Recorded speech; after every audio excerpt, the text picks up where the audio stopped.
It's Bourbon Bill, and tonight, a very special and rare episode. It's rare character drinking tonight. So, big shout out to Jeff Novak. Thank you, sir. Jeff sent us just some samples that I hope are good.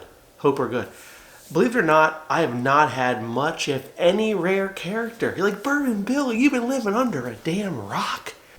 But we're doing all three of 2024's Rare Character Limited Series. And because it's rare and it's a character, we left a nice shirt on for you tonight.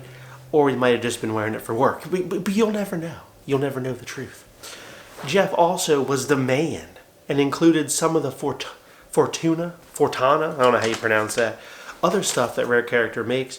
So look, Rare Character is known as an NDP. They do a lot of, obviously, picks of various, other brands' distillates, like a lot of other NDPs, right? Very similar.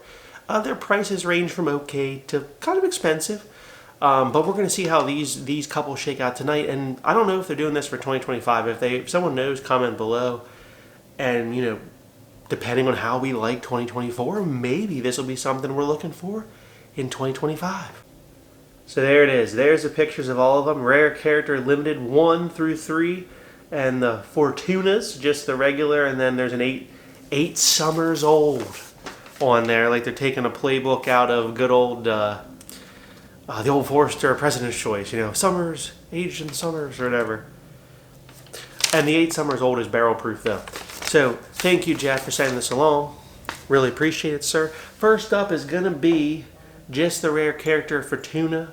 I don't know. I guess it sounds like I should be eating a can of tuna. I don't know. Is that how you? That's probably not how you pronounce it. Fortuna. I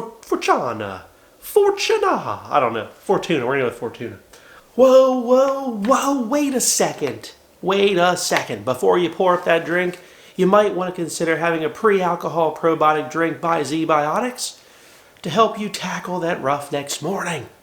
Look, we've all had that birthday party that ran too long, the work event, a blind flight night with the boys, little bar tour with the girls. Look, life throws these at you. You better be prepared.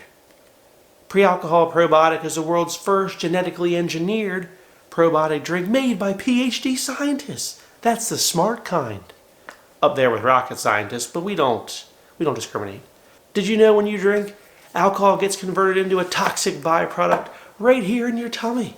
And it's this toxic byproduct that's to blame for your rough next morning, not dehydration. So crack one of these pre-alcohol probiotics before you start drinking for the night. Stay hydrated, get plenty of rest, and you're going to feel your best the next morning. There you go. And now to help you out even further, if you want to snag your own pre-alcohol by Z-Biotics right here, simply go into the description, click the link down there, and it's going to save you 15% off your first order. That's Bourbon Bill helping you save money in more ways than just whiskey. Now, back to our regularly scheduled programming. 102 proof on this son of a bitch. 6 years old, MSRP 85 doll hairs. And on the bat, we're like, what the hell? 85 doll hairs for a 6-year-old bourbon does not strike me as a good value. Does the nose alleviate my fear? It's pretty good. Pretty good on the nose. It's not blowing me away. It's like, damn, that's special. But it is pretty good on the nose. I get a heavy rye spice scent on here. Almost like bubblegum. Caramels. A little bit of baking spice. Down the hatches. Well, that's pretty solid.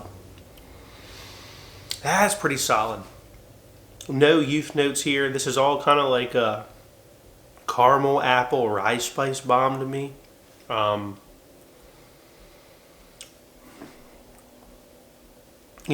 dig it at 102 proof. I think it's pretty good. 85 doll hairs, too steep for me. But if you get to try to pour this at the bar, it's good. If this was like 50 doll hairs, 40 doll hairs, I'd be a player all day. Now, I'm doing these in order of proof. That was the lowest. That's why it went first. Okay, relax.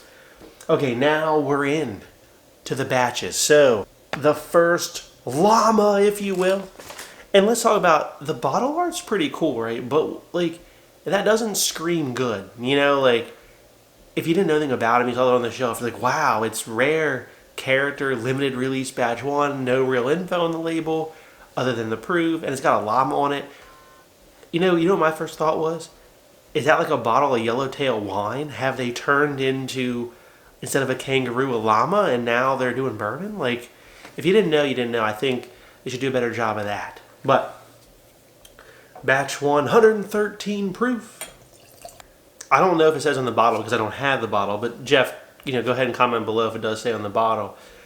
But, in the old press release, online, if you look it up, batch 1 is a wheated bourbons and a rye bourbons kind of mixed together, so it is a batch from 5.5 years to 15-year-old stuff in there. So, they say it's like a blend of the finest barrels I've ever had, blah, blah, blah. Kind of cool. But it is a massive age spread in the blend. I don't think they go into what percentage is what, right? Because, let's give it a whiff. Probably not a lot of 15-year in here, just on the nose. That doesn't mean it smells bad, but it don't smell like an oaky bastard, which is what we would expect for 15 years old. Now, I believe these were about $90 to $100 hairs a bottle MSRP for batch 1. So, is it worth a hundo? Does Benjamin Franklin deserve to leave your wallet for this limited rare character? Let's find out on the nose. Damn, this does smell pretty good. It's got like a deep caramel thing going on. I almost want to say peanuts, but it's like honey roasted peanuts, like at the carnival fair. It's like, oh, does that smell good? It always gives me a tingle when I smell that. There's like a cherry thing coming on here that I really dig. I like that a lot. Like the oak wants to come through here. There's some honey on here. A little bit of oak. Down the hatch. Man, is that good. Oh, that's significantly better than that Fortuna. Ooh. There's got to be some Beamer Heaven Hill in this blend. It's good. It's got it's got some oak to it. Not a lot of heavy oak, but there's oak there that keeps it interesting. That lets you know there's some age in this blend, okay, on the palate. I do get this like honey roasted nuts flavor, but it's not overly nutty, so don't worry about that. There's a lot of brown sugar here, vanilla, caramels, like your traditional bourbon flavors. I dig it. It's pretty thick on the palate. Bourbon Bill's rating A- at $100 hairs. I would probably buy this. If I saw this for $100 hairs, I would probably buy it. It's like better than any Booker's you've ever had kind of deal. And it's a different flavor profile than Booker's. I'm just kind of comparing in my head what else is around $100 hairs these days. But I think it's pretty good. I think I would buy it. Is it the best value ever? No. We're going to continue with batch 2, which I believe they upped the age on. If my memory serves me, this is like 8.5 year to 15-year blend. This one's 110.52 proof. It does seem slightly darker than batch 1. Gotta say. On the nose for batch 2, also the same price, I believe, about $100 hair as MSRP. I don't know. I almost liken batch 1 more, even though batch 2's got more oak. This one smells more Heaven Hilly. It's like drier nuts with a heavier oak presence, but it's losing some of the fun caramel and like brown sugar type notes from the first one, comparing them back to back. But it does smell a little bit older, which I like, but it doesn't smell as complex, if that's something we can say. Down the hatch on batch 2. Okay, so batch 2 is pretty good, but I don't think I like this one as much as batch 1. It has more oak. It's got a lot more baking spice on it than batch 1 does. Actually, it drinks hotter, even though batch 1 was technically a little bit higher in proof. Batch 2 is definitely spicier. It's got some fruits in there. It does feel more aged oak, especially on the finish, which are all things I normally like. Back to batch 1. Yeah, I'm a batch 1 over batch 2 guy, gotta say. You know what I think? I think batch 2 has more like turkey in it. It feels like There's some of that wild turkey funkiness going on batch 2, like predominantly. So I feel like, yeah, I feel like batch 2 is more. So if you're a big wild turkey fan, you're probably gonna like batch 2 more than batch 1. But I think complexity of flavor and the ride here, batch 1's more complex and doesn't feel younger, even though we know it is from the age components in the blend. Batch number 3, Trace, for those of us counting in Espanol, 125.68 proof. So the proof took a good leap. All right, so something I forgot to mention before we sniff and taste batch 3 is batch 1 and batch 2 were all Kentucky. So that's pretty cool. Batch 3 does not say that. So batch 3, there's other stuff in there besides that. Could be why there's a jump up in proof, I don't know. May have no correlation at all. I don't know the age range on this one, sorry. Jeff, comment below if you do. On the nose of batch 3. I mean, it smells hotter, but it's got like...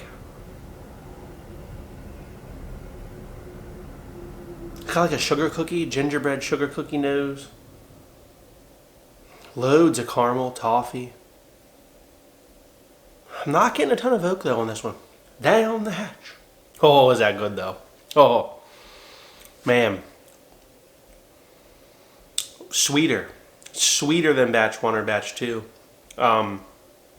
Obviously higher proof, but it doesn't drink real spicy. Like, I'll go back through them, but batch 2 felt the spiciest to me, but even though this one's significantly higher proof, didn't feel spicier, just thick and velvety on the mouthfeel. Not a lot of oak here. I'm not getting a lot of oak. It's more of like that sugar cookie, toffee, caramel type notes. Feel like there's a little bit of MGP in there. Could be, I don't know. Got a little bit of rye spice on it. I dig that one. How does it compare to 2 or 3? I went back through them. Yeah, I think, to me, I prefer 1 the best. Sue me, I do. I'm kind of 1, 3, and 2. Is kind of how I shake out. They're similar yet not, you know, but not worlds different. That you're gonna be like, oh god, this one's terrible and this one's good. I think if you like one of them, you're gonna enjoy the other ones. That's just my take on it. They all drink about to like a Booker's value. If you're okay with spending $110 hairs for a bottle of Booker's, that's, you know, 7 years-ish old, you're gonna be okay with this value. It's good stuff, but it's not necessarily a great value. That's just how I see it. And last one is another Fortuna at 121.30 proof. This one is 8 summers, and this is barrel proof. So I assume this is like barrel proof Fortuna from the original one. Although that one was 6, so this is older at 8.